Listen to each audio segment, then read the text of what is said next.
บ่แม่นมาอย่างใดมาเรียนทฤษฎีการเมืองทฤษฎีมาร์กเลนินอยู่ในอเมริกาได้จบมหาลัยอเมริกามาได้เรียนอย่างดีสื่อเล่าพ่อบ้านเพียไฟมาเถียงข้าพเจ้าเรียนปึ้มมา7 เล่มฝันนะปึ้ม7 เล่มมาแหละ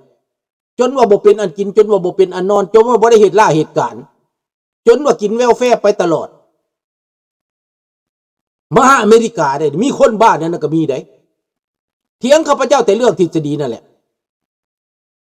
ข้าพเจ้าว่าทฤษฎีมันเป็นเพียงกลยุทธ์อันหนึ่งให้เจ้าไปหาป่าเจ้าสิมีกลยุทธ์หาป่าแบบใด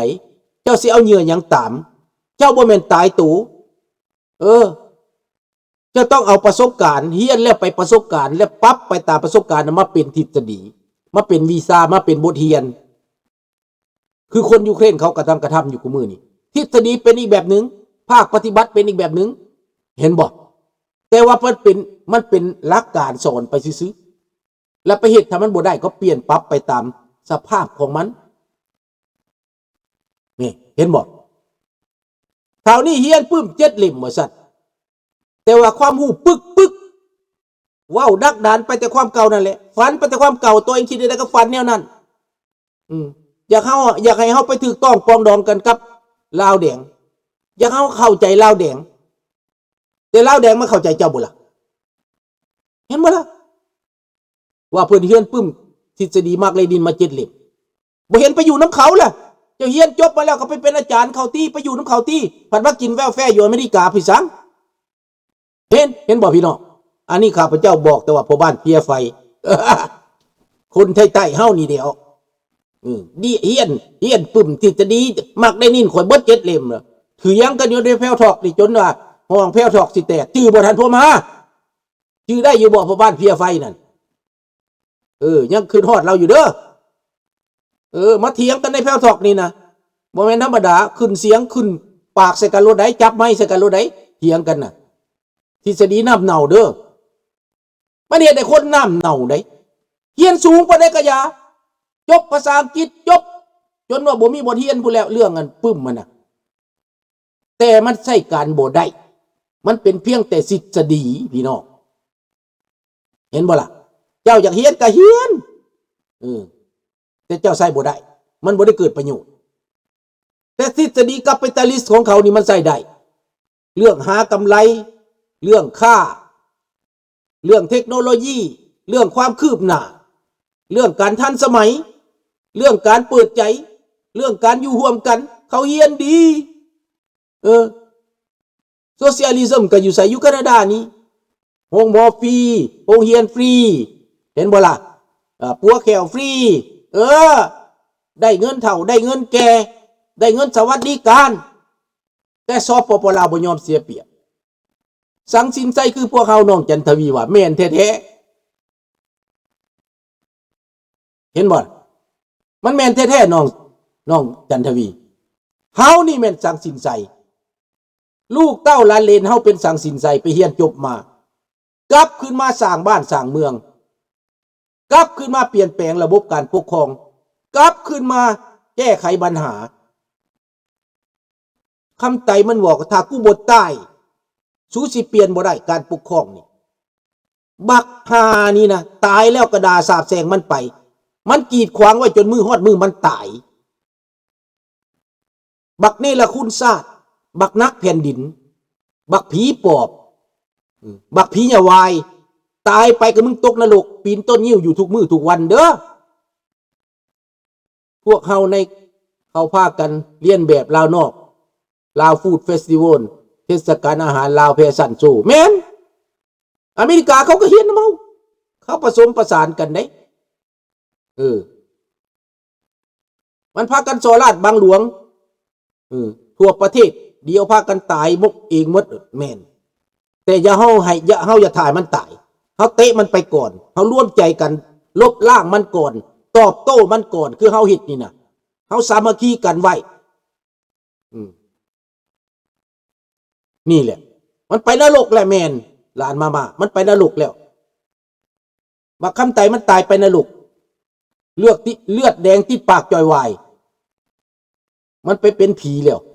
มันเป็นแบบนั้นแหละพี่น้อง ลูกหลานมันก็เป็นคนสามานคันนึงถ้าย้อมเปลี่ยนน่ะนะถ้าย้อมเปลี่ยนสบายดีซัมซุงเนาะถ้าย้อมเปลี่ยนแปลงหู้จักว่าผิดแล้วผ่านมา50 ปีมันล้มเหลวมันกลายไปเป็นประเทศเป็นหนี้เป็นสินจากประเทศบ่มีหนี้จักดีลาวสมัยก่อนบ่ได้มีหนี้จักกีบจักบาทจักดอลลาร์บ่ได้ยืมผู้ใดสบายดีโทรวันกูดมอร์นิ่งแฮปปี้นิวเยียร์เด้ออยู่ดีมีแฮงนี่แหละพี่น้องดังนั้นมันบ่ยอมเสียเปรียบสปปลาวยังงมงวยยังมืดมนกับความคิดอ่านบ่ตกบ่ฟังไผบ่เชื่อไผลูกลาวหลานลาวเขามาอยู่ต่างประเทศเขาเฮียนกว่าเจ้าอีกเขาเก่งกว่าเจ้าอีกข้าพเจ้าเคยเว้าไปแล้วเคยว่าไปแล้วจักหน่อยสิว่าแสดงคนลาวเขาเฮียนจบเบิดหลายคนจบหลายคน success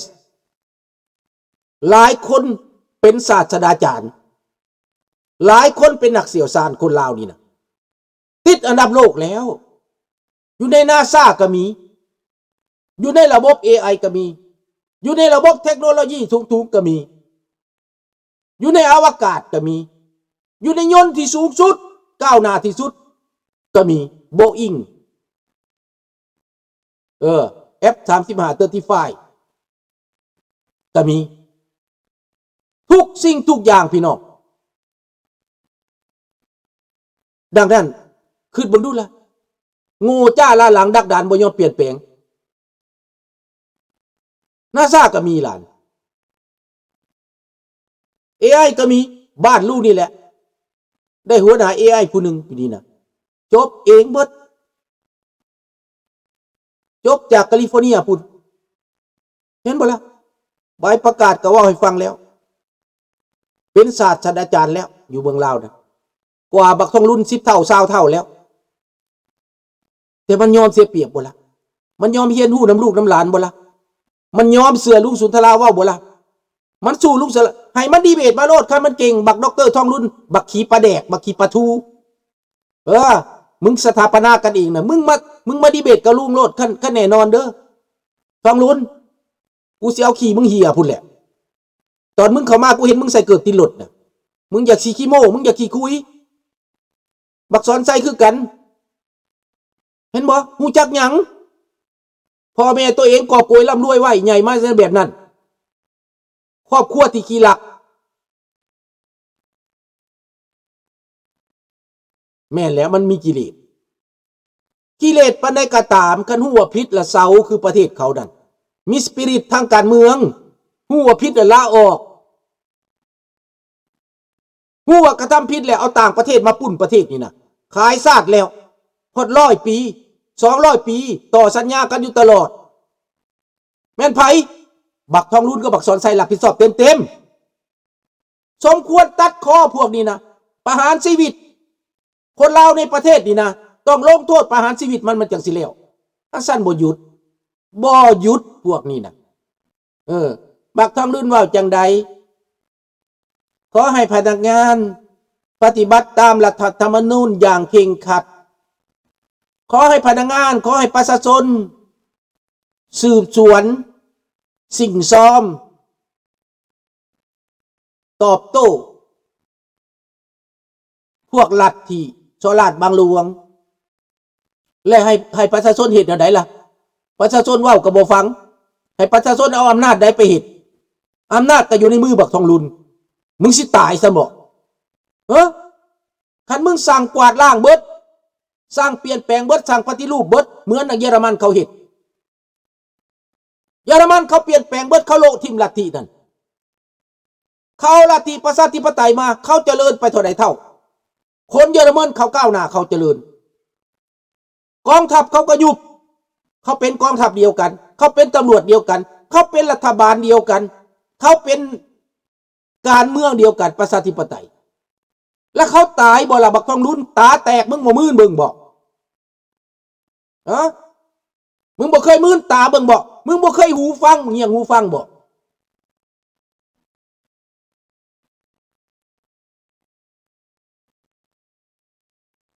ลาวได้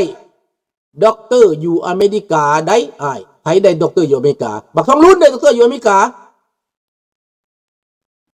โอ้ยบักด็อกเตอร์เมืองมอสโกจอมปลอมอนุโลมด็อกเตอร์อนุโลมบ่แม่นด็อกเตอร์เฮียนได้พี่น้องคนลาวประเทศลาวมาเฮียนอยู่อเมริกานี่บ่แม่นด็อกเตอร์เต็มๆได้บ่ได้แม่นได้น้อยคนสิได้ด็อกเตอร์เต็มโปรแกรมการเมืองเต็มการศึกษาเต็มบ่ได้เจ้ามาเฮียนจักปีเจ้าจังสิได้เขาใหญ่อยู่นี่เขายังบ่ได้ยังน้อยคนสิได้แต่ด็อกเตอร์ท่องลอยเห็นแล้วเข้าห้องด็อกเตอร์อนุโลมพวกจบจากแคนาดาจากอเมริกากลับขึ้นเมืองลาวตะกี้ได้อยู่ด็อกเตอร์ได้อยู่ได้อยู่แต่ว่ามาเฮ็ดเวียกอยู่นี่บ่ได้เป็นได้กลับขึ้นมาฮอดแคนาดาปึ๊บบ่ได้ด็อกเตอร์เขาลุดให้เราได้แล้วก็บ่ได้จะต้องไปเฮียนใหม่อีกได้ไปรีไซเคิลใหม่ได้เห็นบ่ล่ะไปอัปเดตใหม่เบิดได้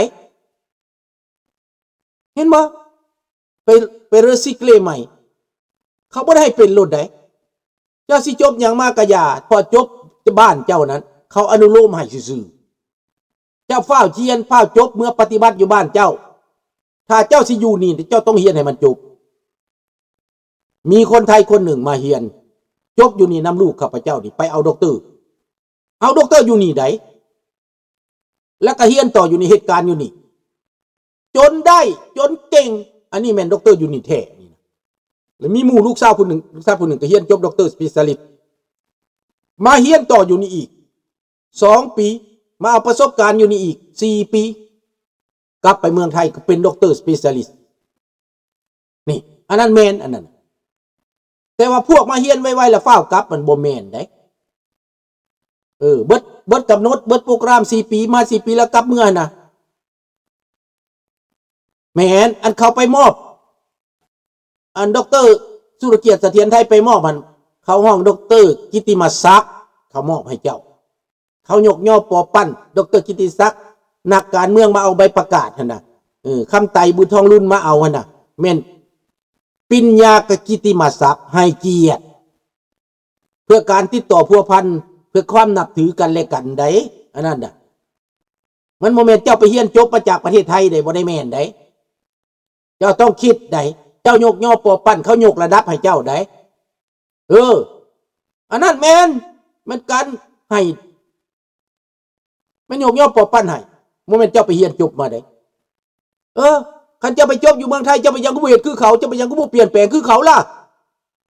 เจ้าไปยังบ่พัฒนาคือเขาเจ้าไปยังบ่ฮู้จักอีหยังบ่จักลุบไปเฮ็ดน้ำรถไฟมาลุบเจ้าก็บ่จักซั่นจะเฮ็ดได้จังให้เป็นหนี้เป็นสินดร.กิติมศักดิ์แม่นแล้วสมัยเป็นรัฐมนตรีต่างประเทศข้าพเจ้าก็เห็นดร.สุรเกียรติเสถียรไทยไปมอบให้ข้าพเจ้าก็เบิ่งอยู่การสัมพันธ์ระหว่างลาวดีๆเนาะเพิ่นให้ดร.ทองลุ้